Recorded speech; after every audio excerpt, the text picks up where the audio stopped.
And 3 4 इथे -4 लिहायचं आहे, -4 तिथे आपण इंटरचेंज केलं. आता ह्याची ऑर्डर काय येणार आहे ह्या मॅट्रिक्सची 3 rows and 2 columns. 3 rows, first row, second row, third row. Column किती 2, first column and second column.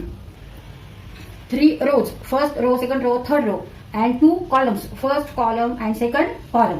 आता हा मॅट्रिक्स आणि हा मॅट्रिक्स, ओरिजिनल मॅट्रिक्स आणि हा आपण इथे लिहिलेला मॅट्रिक्स हा कसे आहेत, सेम आहेत.